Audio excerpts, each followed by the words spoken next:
Hello dear students, मैं भुवनेश्वर माथुर। अब start कर रहे हैं हम वन एवं वन्य जीव संसाधन क्लास 10 ज्योग्राफी। बहुत ही इंटरेस्टिंग है। इससे पहले वाले वीडियोस में हमने फॉरेस्ट फायर, जंगलों की आग देखी थी 8 कंट्रीज में, तो उससे भी आपको काफ़ी फायदा हुआ होगा। चलिए, ये प्रतिकूल कारक कौन से हैं? प्रतिकूल कारक, ओके,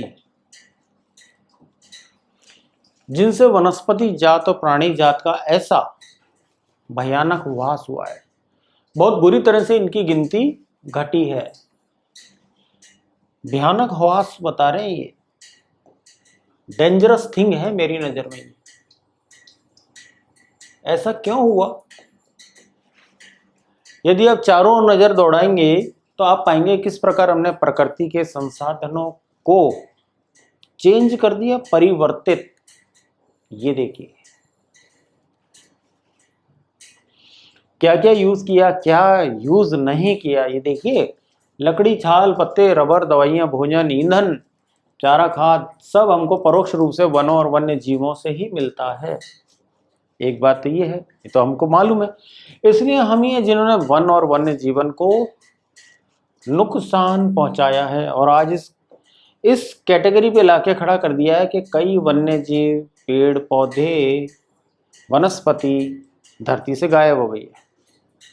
भारत में वनों का सबसे बड़ा नुकसान अगर हुआ है तो किस वजह से हुआ है? माना जाता है उपनिवेश काल में रेल लाइन डाली गई। कृषि, व्यवसाय, वाणिज्य, वानिकी और खनन क्रियाओं में वृद्धि से हुआ है। देखिए, उपनिवेश काल में तो मैं आपको बता देता हूं भारत के जंगलों की अंधाधुंध कटाई की गई। मतलब सामने नीम, बरगद, पीपल, कोई भी पेड़ आया सीडर, पाइन, ओक आया, कोई भी आया और बेदर्दी से उसको पूरे हिंदुस्तान को काट डाला गया। क्योंकि उस समय ब्रिटेन में खुद को बहुत लकड़ी की जरूरत थी। एक तो लकड़ी के क्या होता था, रेल लाइन के आपने देखे होंगे स्लीपर, आजकल तो सीमेंट के लग रहे हैं, पहले लकड़ी के लगते थे। फिर रेल के डिब्बे बनाने में भी जरूरत थी लकड़ी की, पानी के जहाज बनाने में लकड़ी की जरूरत, जलाने में, उद्योग धंधों में लकड़ी की जरूरत। कौन मिला गरीब? भारत। भारत के जंगल काटो और ले जाओ। कोई बोलने वाला नहीं था, तो वही पूरी रेल लाइन डल गई वहां पे। कृषि हमने फिर नुकसान पहुंचाया, व्यवसाय, वाणिज्य, वानिकी और इन क्रियाओं में वृद्धि से ये हमने नुकसान पहुंचाया। स्वतंत्रता प्राप्ति के बाद भी वन संसाधनों में सिकुड़ने से कृषि का फैलाव महत्वपूर्ण कारणों में से एक है। देखिए, अब क्या क्या जरूरत हो गई हमारे को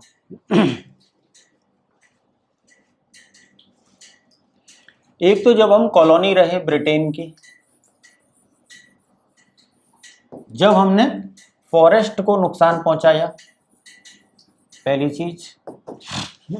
दूसरा, उसके बाद हमने एग्रीकल्चर के लिए जंगलों को काटा, जब भी तो जमीन मिलेगी। यही नहीं, हमने रिवर्स, नदियों को, तालाबों को, पहाड़ और पर्वत, इनको भी बहुत नुकसान पहुंचाया। हिल्स एंड माउंटेन्स, जो कि आप और मैं भली भांति परिचित हैं।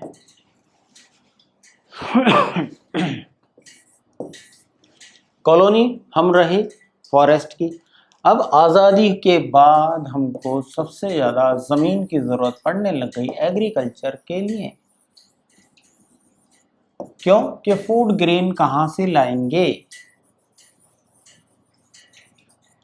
गेहूं उपजाने और गन्ना उपजाने वाला काफ़ी हिस्सा हमारे उधर के पंजाब में चला गया। ठीक है, तो ये हमें याद करना है, समझ में रखनी है ये चीज़। आज जो हमने कंडीशन कर दी है जंगल की, इस वजह से भी है। फिर एग्रीकल्चर, बिजनेस, ऑक्यूपेशन, ये सारा, माइनिंग ऐसी एक्टिविटी है, खनन, इसको कभी मत भूलिए कि हमने इतना किया कि हालत ही खराब हो गई। आज जो माइनिंग हो रही है, कहां पर हो रही है भाई? राजस्थान में मकराना, मान लीजिए मकराना का मार्बिल है ना, अब ये खान एक बार खुदते खुदते इतनी गहराई तक चली जाती है, मान लो ये टेबल लैंड है ना, मतलब ये एक लेवल प्लेन, अब ये खुदते खुदते खान इतनी गहराइयों में चली जाती है कि इतनी ज़मीन हमेशा के लिए बर्बाद हो गई है। कहने का मतलब ये हमने ही नुकसान पहुंचाया है।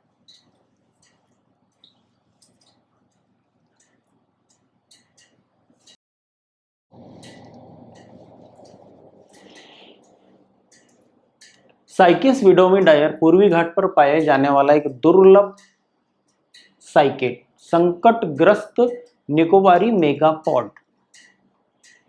कर्नाटक में पाए जाने वाले हेट्रोमेट्रस कानारेनेसिस यानी बिच्छू जैसा कुछ है।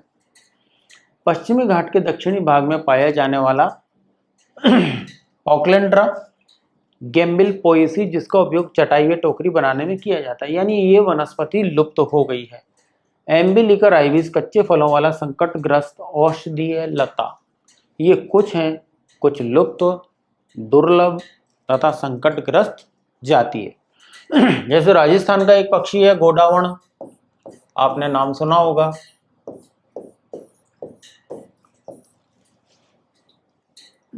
ये संकटग्रस्त हो गया है,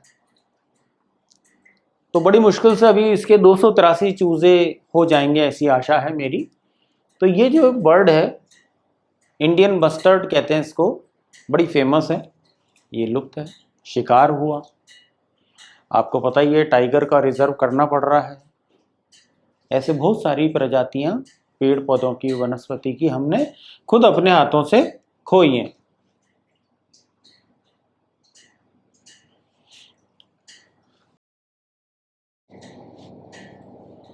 भारत में वन सर्वेक्षण यानी फॉरेस्ट का भी सर्वे होता है के अनुसार 1951 और 1980 के बीच लगभग 26,200 वर्ग किलोमीटर, कितना बड़ा एरिया है, वन क्षेत्र कृषि भूमि में परिवर्तित किया गया। वन क्षेत्र को आपने एग्रीकल्चर में ले लिया, यानी फॉरेस्ट कवर था वो बन गया एग्रीकल्चर, काट के जला के कैसे भी। आपने पेड़ पौधे जंगल सब साफ कर दिए, अब चाहिए हमें धान गेहूं गन्ना, इनके लिए खेतों की ज़रूरत है, आबादी का बोझ है। तो ये क्या किया, बहुत बढ़िया काम किया, वन क्षेत्र कृषि भूमि में परिवर्तित किया गया।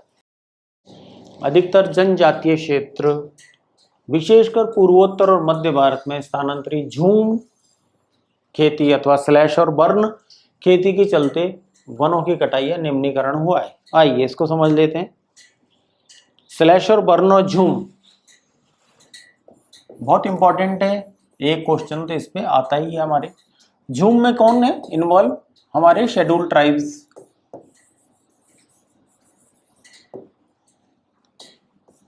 जल जंगल और जमीन सच में इन्हीं की है, जहां रह रहे हैं उन्हीं की है। ओके, अब इनके रहते ही क्या था, फॉरेस्ट्स, इससे इनको अपनी आजीविका मिलती थी, लाइवलीहुड, कोई दिक्कत नहीं थी, ना पीने के पानी की, ना जमीन की, ना कोई रोजगार की, ठीक है, सब कुछ वहीं से उपलब्ध था। अब फूड ग्रेन चाहिए आपको, क्या फूड ग्रेन, देखिए मीडियम से कोई फर्क नहीं पड़ता, हिंदी हो या इंग्लिश, क्या चाहिए अब आपको, वीट चाहिए, आज़ादी के बाद की बात कर रहे हैं। राइस, नॉर्थ में वीट है और साउथ में राइस है। अब भैया इनके लिए क्या चाहिए, लैंड, लैंड कहाँ से लाएंगे, क्या करेंगे, फॉरेस्ट काटो।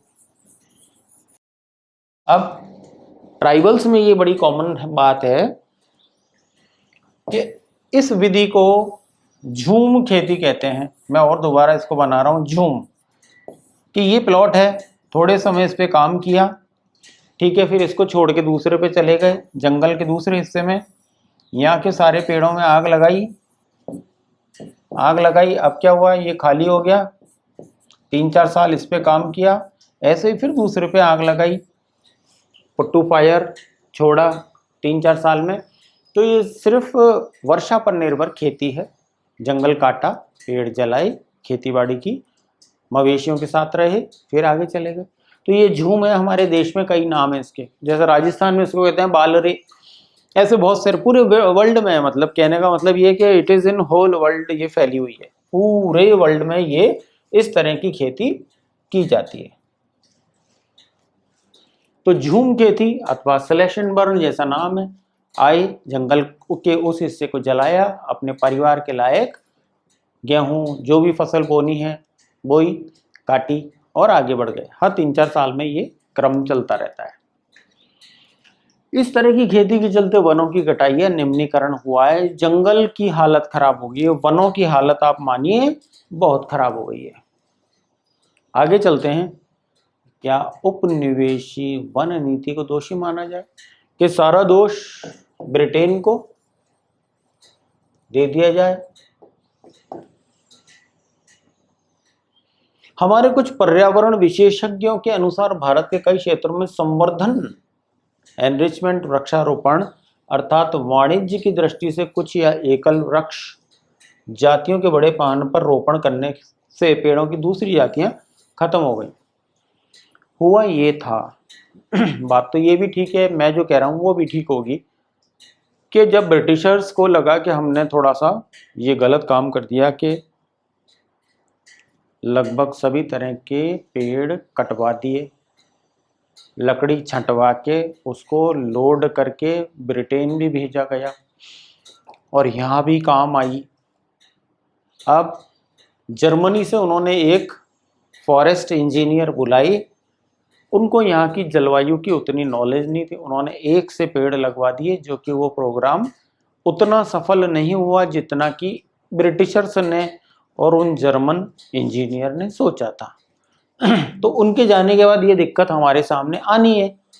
भाई भारत तो एक विविधताओं से भरा देश है, यूनिटी इन डाइवर्सिटी। यहाँ तो हर थोड़ी थोड़ी देर में क्लाइमेट आप देख ही रहे हैं, वेदर बदल रही है, देख लीजिए। एक तरफ हमें बर्फ पड़ने के समाचार हैं, एक तरफ बाढ़ के समाचार हैं, एक तरफ सूखे के भी समाचार मिलते हैं। ऐसे विविधताओं भरे देश में सब जगह एक से पेड़ पौधे नहीं होते, ठीक है, खेती एक सी नहीं होती, हर जगह की मिट्टी अलग, जल अलग, जलवायु अलग, खेती बाड़ी का तरीका अलग। क्या हुआ कि एकल वृक्ष जातियों के बड़े पैमाने पर रोपण कराने से पेड़ों की दूसरी जातियां खत्म भी हो गई। कई प्रजातियों से हमने हाथ धो लिया, नेटिव हमारे ट्रीज कई तो गायब हो गए। अब क्या होगा? क्या सारा दोष ब्रिटेन को दे दो? ऐसा तो नहीं है। उदाहरण के तौर पर एक एग्जाम्पल आई, सागवान। एकल रोपण से दक्षिण भारत में अन्य प्राकृतिक वन बर्बाद हो गए और हिमालय में चीड़ पाइन के रोपण से हिमालयन ओक और रोडेंड्रॉन वनों को नुकसान हुआ। भाई देखिए, जो वहाँ का नेटिव पेड़ है वो तो गायब हो गया,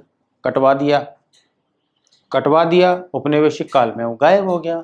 अब आपने क्या किया?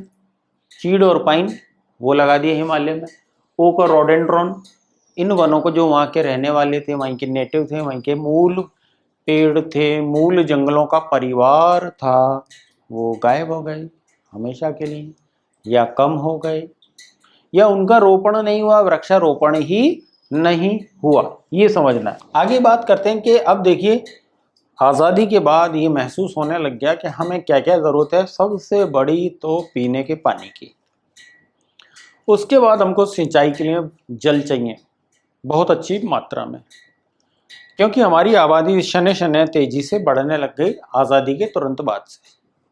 तो अब रहने को जगह चाहिए, खाने को अधिक मात्रा में टनों में फूड ग्रेन चाहिए, और क्या चाहिए? बिजली, ईंधन। तो डिमांड बढ़ती जा रही है इन सब चीजों की। एक जगह लिखता हूं मैं,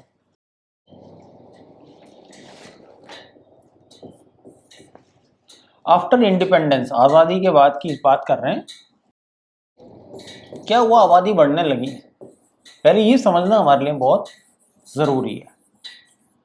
आजादी के बाद हमारी पॉपुलेशन स्लोली बढ़ने लग गई। अब किसकी जरूरत पड़ी? नीड किसकी बढ़ी? फूड ग्रेन्स की, ये बढ़ गई। अब होगा कहां पे? तो लैंड की जरूरत पड़ेगी, ये सब चीजें आपस में जुड़ी हुई हैं। एरो का मतलब जरूरत बढ़ गई लैंड की, ठीक है। तो क्या चाहिए हमें, फार्म लैंड चाहिए, खेती के लिए जमीन चाहिए होगी। तो जब इसकी जरूरत बढ़ेगी तो इसके लिए इरिगेशन की जरूरत पड़ेगी कि नहीं, पानी कहाँ से लाएंगे, इरिगेशन की जरूरत बढ़ेगी। अब इसके लिए क्या चाहिए होगा हमें, इलेक्ट्रिसिटी, बिजली कहाँ से लाएंगे, खेतीबाड़ी में बहुत चाहिए बिजली, इसकी जरूरत बढ़ गई। आज़ादी के बाद पॉपुलेशन बढ़ने लग गई, एरो ऊपर है, किसकी जरूरत बढ़ने लग गई, फूड ग्रेन्स की। जमीन की जरूरत बढ़ी तो फार्मलैंड्स हमको चाहिए और ज्यादा खेती के लिए। तो खेती जब करोगे, जब इरिगेशन होगा, सिंचाई, सिंचाई कैसे होगी, बिजली से होगी। अब इसके लिए क्या करेंगे, आप बनाएंगे डैम्स। डैम्स एक काम और करेंगे, जब आबादी बढ़ रही है तो ड्रिंकिंग वाटर की भी प्रॉब्लम आएगी ना शहरों में, गांवों में, बताइए पानी कहाँ से पियेंगे, ड्रिंकिंग वाटर भी ज्यादा चाहिए होगा भाई। तो अब अगर ये भी ज्यादा चाहिए तो हम निर्भर हो गए डैम्स के ऊपर, बड़े बड़े। बिल्कुल शॉर्ट एंड स्वीट में इसको समझिए, आबादी बढ़ी, खाने पीने की जरूरत बढ़ गई, फूड ग्रेन्स की, गेहूं, चावल, शक्कर, ये वो, चाय, कॉफी, सब सब सब मसाले वसाले सब आ गए इसमें। जमीन की जरूरत बढ़ी तो खेती के लिए जमीन की जरूरत पड़ेगी। खेत, अब क्या करोगे आप, जंगल काटोगे, ठीक है, ये भी लिख देते हैं यहाँ पे।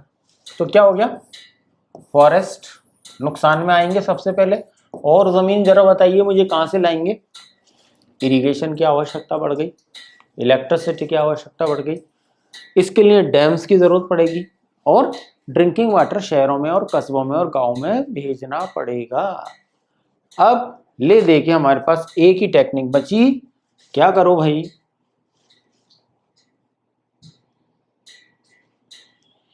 बड़ी विकास परियोजना बनाओ।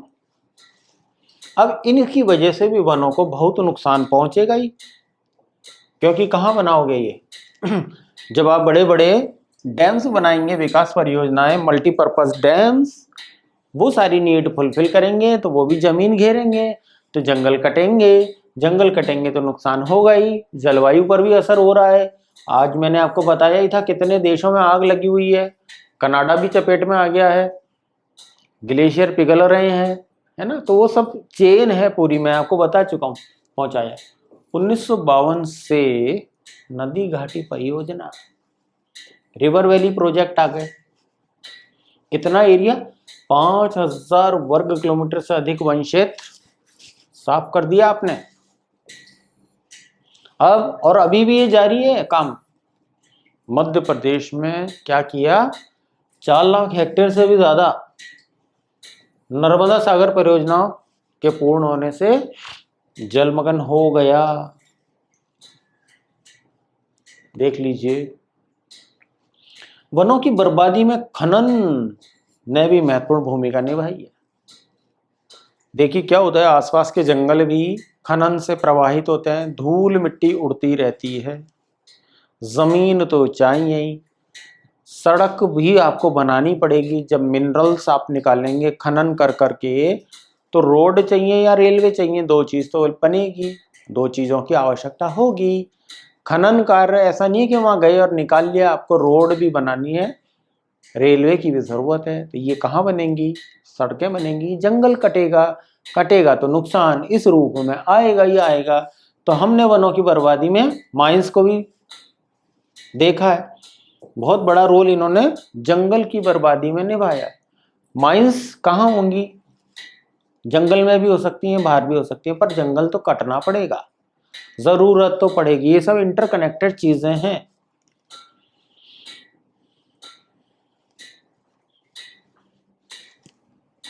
माइंस ने भी नुकसान, खनन,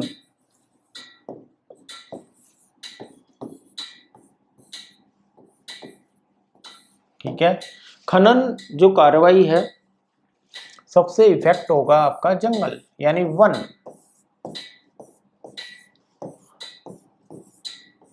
क्यों चाहिए, कि आपको क्या बनाना पड़ेगा, माइंस से निकले हुए प्रोडक्ट को लेने के लिए या तो रोड्स का निर्माण होगा, सड़कें बनाओगे, रेलवे डाले हुए, रेलवे लाइन अगर भारी निकाल रहे हो लाइक आयरन और मार्बल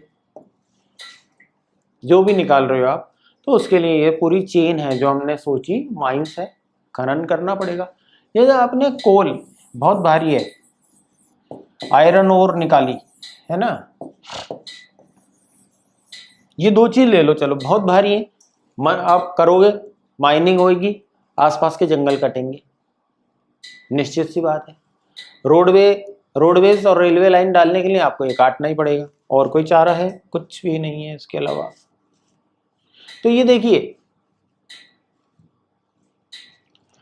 इस वजह से 4 लाख हेक्टेयर डूब में चला गया। नर्मदा के आसपास के जितने 4 लाख हेक्टेयर है माय डियर स्टूडेंट्स, देख लो 1 2 3 4 5 जीरो के आगे 4 लाख हेक्टेयर, गांव के गांव, वन के वन, खेती बाड़ी की जमीन, मैं कहता हूं कच्ची बस्ती होगी, झोपड़ियां होंगी, सब डूब गई।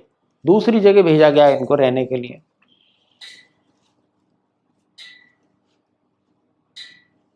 पश्चिम बंगाल में बक्सा टाइगर रिजर्व, इसकी बात कीजिए, रिजर्व है, कहां आ गया? डोलोमाइट के खनन के कारण गंभीर खतरे में।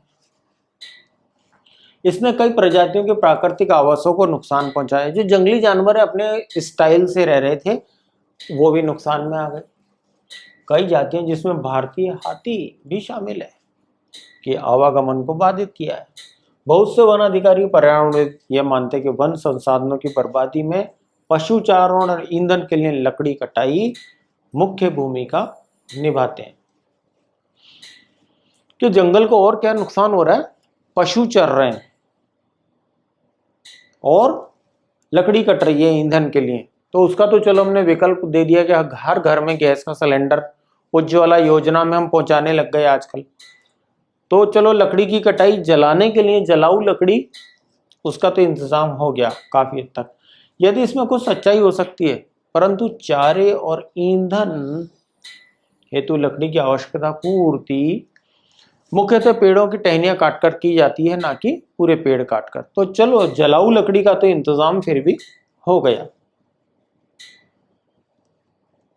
आगे देखिए, वन पारिस्थितिकी तंत्र देश के मूल्यवान वन पदार्थ, खनिज और अन्य संसाधनों के संचय कोष हैं। बहुत बड़ी धरोहर है हमारी, जो तेजी से विकसित होती है। अब विकसित तो क्या आ रहा है? औद्योगिक शहर, ये अर्थव्यवस्था है, इकोनॉमी ऐसी हो गई है कि मांग को पूर्ति के लिए बहुत महत्वपूर्ण है। ये आरक्षित क्षेत्र अलग अलग लोगों के लिए अलग अलग मायने रखते हैं और विभिन्न वर्गों के बीच संघर्ष के लिए अनुकूल परिस्थितियां पैदा करते हैं। इन बातों को लेकर कई लड़ाई झगड़े भी हुए हैं, धरने प्रदर्शन भी हुए हैं। गांव वाले, आदिवासी, उस क्षेत्र के निवासी, उनको अगर सडनली कह दिया जाए कि आपको हम दूसरी जगह जमीन दे रहे हैं यहाँ से 100 किलोमीटर दूर, तो क्या आप जाएंगे? कि जहां आप रह रहे हैं आपकी खेती बाड़ी है, मान लीजिए दुकान है, व्यवसाय है, कई वर्षों से रह रहे हैं, विल यू गो?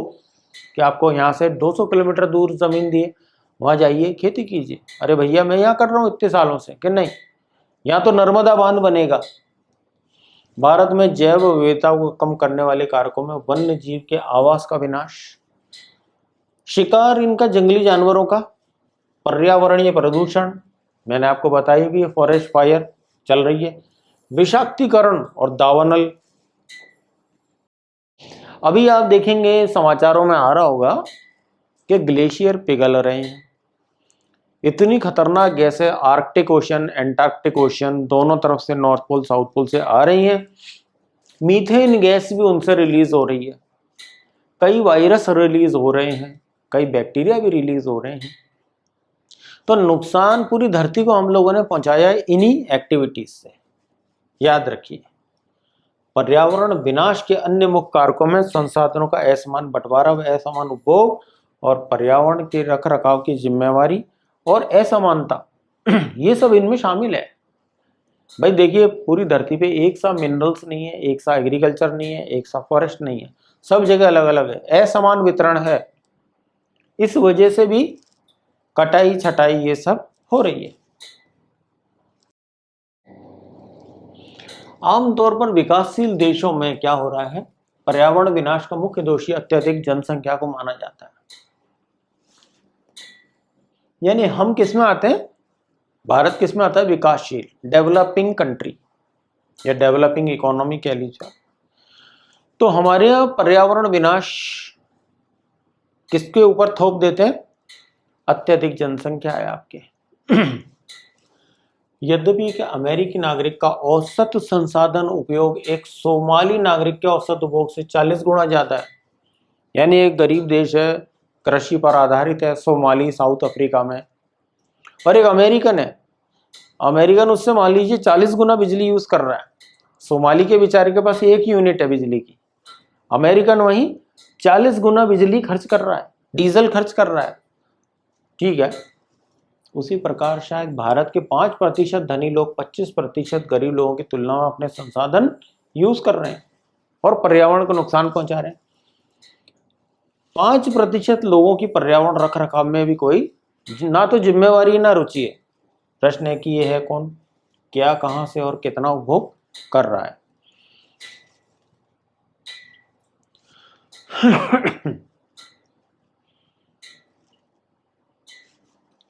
इस फैक्टर को देखिए, क्या आप जानते हैं कि भारत के आधे से अधिक प्राकृतिक वन लगभग खत्म हो चुके हैं। क्या कह रहे हैं, आधे से अधिक, यानी अगर मैं कह दूं प्लस 50% साफ हो गए। 1/3 हमारे वेटलैंड, जलमग्न भूमि जहां पानी भरा रहता है, सूख चुकी है। 70% धरातलीय जल से वाटर बॉडीज प्रदूषित है। 40% मैंग्रोव क्षेत्र लुप्त हो चुका है। और जंगली जानवर शिकारों की वजह से और व्यापार और वाणिज्य ये भी कम नहीं है। कीमती पेड़ पौधों की कटाई दवाइयों के लिए होती आ रही है। हजारों वनस्पति और वन्य जीव जातियां लुप्त होने के कगार पर पहुंच गए। जैसे चंदन की तस्करी बहुत होती है, कई जानवरों के सींग, खाल, हाथी दांत, शेरों के नाखून, बॉडी पार्ट्स जानवरों के, तो ये हम जानते हैं। इस तरह से ये हालत हमने कर दी है। किसने, हम सभी ने। ये हमारे को क्या कह रहे हैं, 50% से अधिक जंगल खत्म हो चुके हैं। जंगली जानवरों का शिकार एक बहुत बड़ी प्रॉब्लम है। कई वन्यजीव जातियां लुप्त हो चुकी हैं। इस तरह से अपना ये वीडियो यहां अपन एंड करते हैं। With this I wish you very good luck, thank you. Underline portion से मैं समझता हूं काफी हमारे मल्टीपल चॉइस क्वेश्चंस बनेंगे, इनकी तैयारी करें। Million thanks, thank you.